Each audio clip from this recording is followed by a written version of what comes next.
नमस्कार मित्रांनो, आज आपण बघणार आहोत उद्यम आधार सर्टिफिकेट कसं काढायचं, त्यासाठी लागणारे डॉक्युमेंट कोणते-कोणते आहेत. संपूर्ण माहिती या व्हिडिओमध्ये आपण बघणार आहोत, तर व्हिडिओ शेवटपर्यंत पहा. चॅनलवर नवीन असाल तर चॅनलला सबस्क्राईब करायला विसरू नका. तर चला व्हिडिओ सुरू करूया. या वेबसाईटची लिंक मी डिस्क्रिप्शनमध्ये देणारच आहे. या ठिकाणी आल्यानंतर पहिलंच ऑप्शन दिसेल त्याच्यावर आपल्याला या ठिकाणी क्लिक करून घ्यायचं आहे.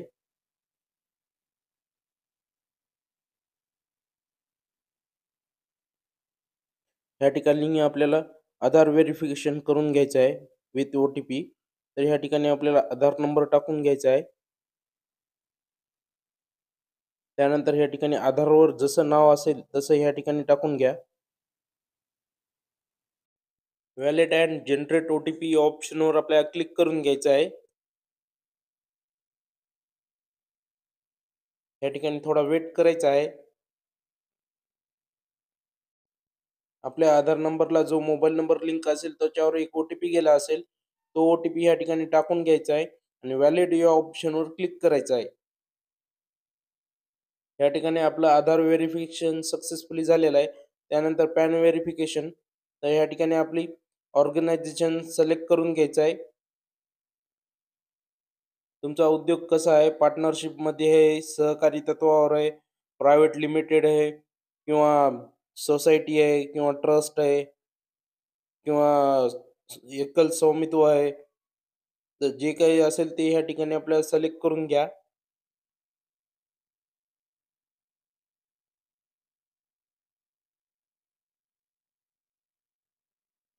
त्यानंतर ह्या ठिकाणी आपल्याला पॅन नंबर टाकून घ्यायचा आहे.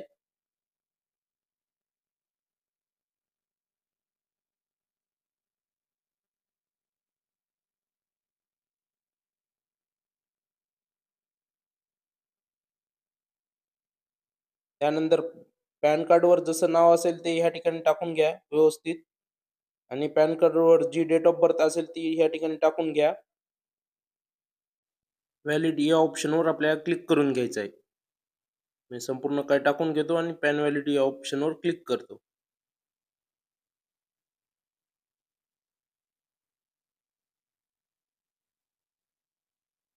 या ठिकाणी आपलं पॅन व्हेरिफिकेशन सक्सेसफुली झालेलं आहे. त्याच्यानंतर कंटिन्यू या ऑप्शनवर क्लिक करायचं आहे. या ठिकाणी आपले 3 पॉइंट संपलेले आहेत. त्यानंतर ह्या ठिकाणी आपल्याला 4था पॉइंट आहे, तुम्ही जी-एस-टी भरता का? तर ह्या ठिकाणी आपल्याला नो करायचं आहे. भरत असेल तर येस करून तुम्ही त्याची माहिती देऊ शकता. त्याच्यानंतर 5वा पॉइंट जसं आधार कार्डवर आणि पॅन कार्डवर नाव असेल ते ह्या ठिकाणी ऑटोमॅटिकली येईल. त्याच्यानंतर 6वा पॉइंट ह्या ठिकाणी आपल्याला मोबाईल नंबर विचारला आहे. त्या ठिकाणी आपला मोबाईल नंबर टाकायचा आहे. त्यानंतर 7वा पॉइंट ईमेल आयडी. या ठिकाणी आपली ईमेल आयडी टाकून घ्यायची आहे. त्यानंतर मी स्क्रोल करतो.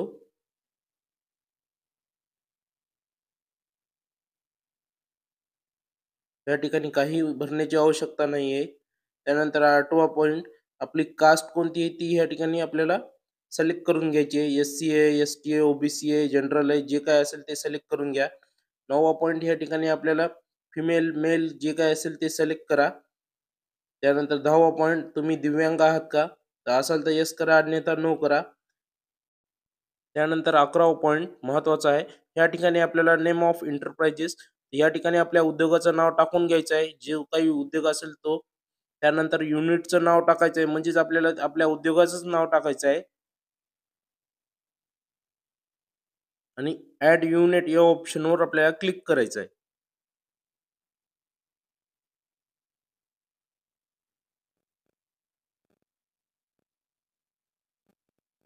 या ठिकाणी थोडा वेट करायचा आहे.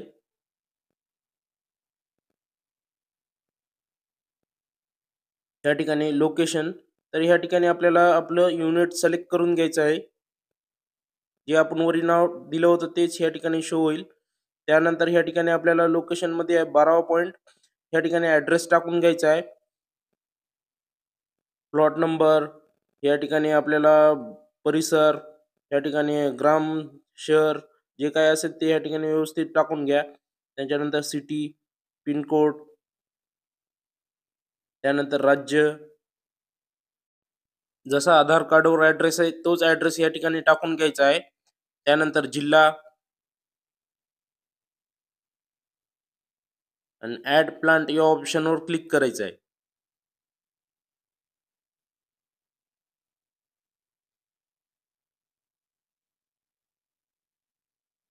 त्यानंतर ह्या ठिकाणी मी स्क्रोल करतो.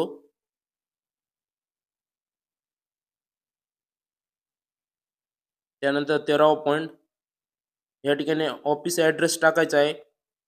ज्या ठिकाणी आपला उद्योग आहे तो ॲड्रेस या ठिकाणी टाकून घ्या व्यवस्थित.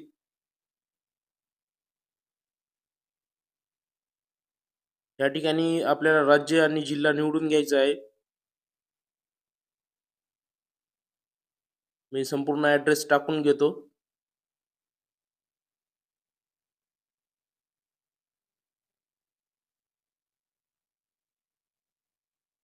त्यानंतर ह्या ठिकाणी आपल्याला लोकेशन निवडायचं आहे. ज्या ठिकाणी आपला उद्योग आहे ते ह्या ठिकाणी लोकेशन निवडून घ्या. त्या ठिकाणी आपला मॅप ओपन होईल.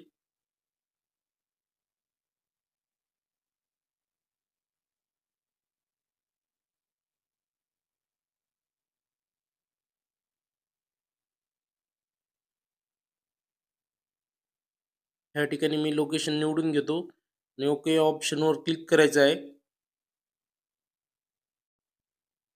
त्यानंतर 14वा पॉइंट ह्या ठिकाणी तुमच्याकडे UAM रजिस्ट्रेशन नंबर असेल तर ह्या ठिकाणी टाकू शकता, अन्यथा NA केलं तरीही चालेल. त्यानंतर 15वा पॉइंट आपला उद्योग केव्हा सुरू झालाय ती तारीख या ठिकाणी आपल्याला टाकून घ्यायची आहे.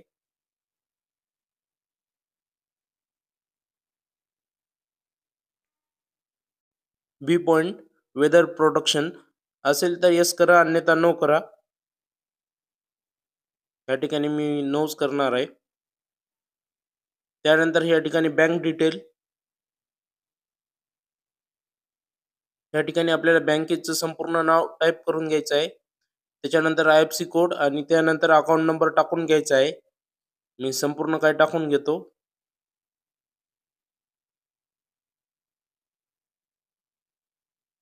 त्यानंतर 17वा पॉइंट या ठिकाणी विचारत आहे तुम्ही सर्व्हिस देत आहात का मॅन्युफॅक्चरिंग करत आहात.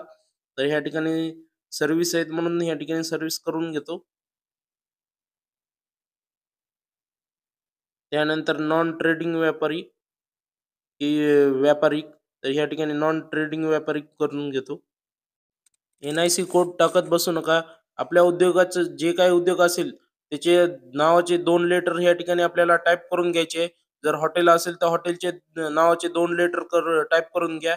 जर टेलरिंग असेल तर टेलरिंगचे 2 लेटर तुम्ही टाईप करून घ्या. तर ऑटोमॅटिकली नाव खाली येऊन जाईल आणि त्याच्यानंतर जे काय असेल ते ह्या ठिकाणी सिलेक्ट करून घ्या. आपला उद्योग ज्याच्या संबंधित असेल ते ह्या ठिकाणी सिलेक्ट करून घ्या लिस्टमधून. त्यानंतर ह्या ठिकाणी ऑटोमॅटिकली संपूर्ण माहिती ह्या ठिकाणी फिल होऊन जाईल. ही टाकत बसू नका. त्यानंतर ॲड ॲक्टिव्हिटी या ऑप्शनवर आपल्याला क्लिक करायचं आहे.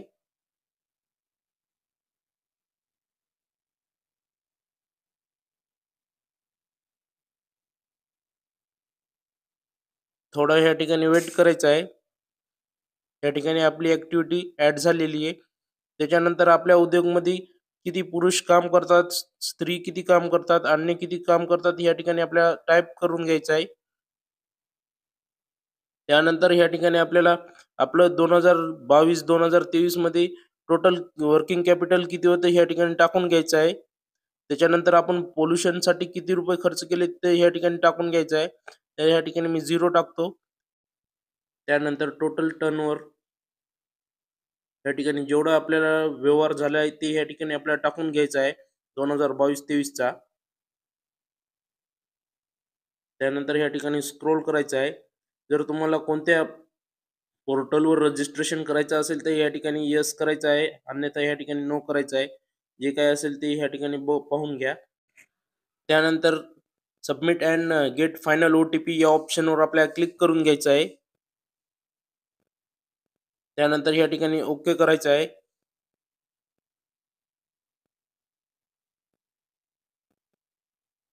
तर या ठिकाणी आपल्या मोबाईलवर एक OTP गेला असेल, तो OTP या ठिकाणी आपल्याला टाकून घ्यायचा आहे.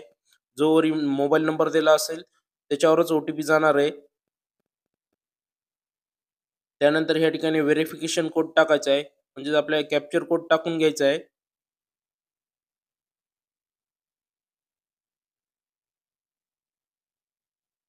त्यानंतर फायनल सबमिट या ऑप्शनवर आपल्याला क्लिक करायचं आहे.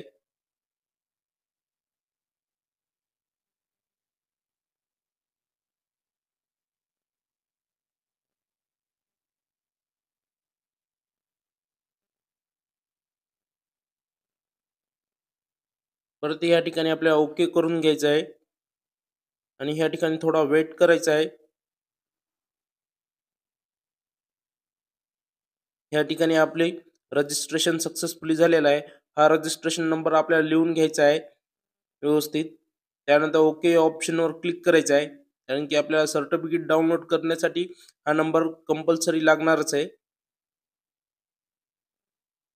या ठिकाणी थोडी साईट रिलोड होत आहे. या ठिकाणी आपल्याला सक्सेसफुली आपलं रजिस्ट्रेशन झालेलं आहे. त्यानंतर आपल्याला प्रिंट सर्टिफिकेट या ऑप्शनवर क्लिक करायचं आहे. हा नंबर कॉपी करून घ्या. त्यानंतर या ठिकाणी आपला उद्यम रजिस्ट्रेशन नंबर टाकून घ्यायचा आहे आणि जो आपण मोबाईल नंबर दिला होता तो ह्या ठिकाणी टाकून घ्यायचा आहे.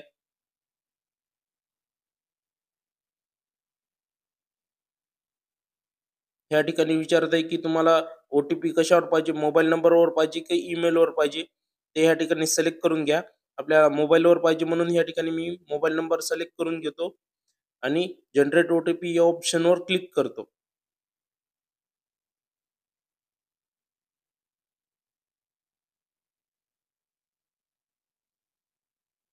थोडा ह्या ठिकाणी वेट करायचं आहे. साईट स्लो आहे. तर ह्या ठिकाणी आपल्या मोबाईल नंबरवर ओ-टी-पी गेला आहे. तो ओ-टी-पी ह्या ठिकाणी टाकून घ्यायचा आहे आणि व्हॅलिड ओ-टी-पी या ऑप्शनवर क्लिक करायचं आहे. या ठिकाणी पाहू शकता संपूर्ण माहिती आलेली आहे. त्यानंतर वरी ऑप्शन दिसेल प्रिंट सर्टिफिकेट या ऑप्शनवर आपल्याला क्लिक करायचं आहे. जर काही माहिती एडिट करायची असेल तर एडिट डिटेल या ऑप्शनवर क्लिक करू शकता. पण ह्या ठिकाणी मी सर्टिफिकेट डाउनलोड करणार आहे म्हणून मी सर्टिफिकेटवर क्लिक केलं आहे. त्यानंतर ह्या ठिकाणी डायरेक्ट प्रिंट देऊ नका. त्यानंतर 2 नंबरचा ऑप्शन दिसेल प्रिंट विथ ॲनेक्शन या ऑप्शनवर क्लिक करा. ह्या ठिकाणी आपल्याला 1 नंबर म्हणजेच आपल्याला ह्या ठिकाणी सर्टिफिकेट दिसेल आणि जे काही खाली असेल तो आपला फॉर्म असेल, जो आपण भरला होता. तर या ठिकाणी आपल्या 1 नंबर जे असेल ते प्रिंट करून घ्यायचं आहे आणि त्याचं लॅमिनेशन करून घ्यायचं आहे. तेच फायनल तुमचं सर्टिफिकेट असणार आहे आणि दुसरा म्हणजे फॉर्म जो की लोनसाठी आपल्याला महत्त्वाचा आहे. तर धन्यवाद मित्रांनो. व्हिडिओ आवडला असेल तर नक्की सबस्क्राईब करा. जय हिंद, जय महाराष्ट्र.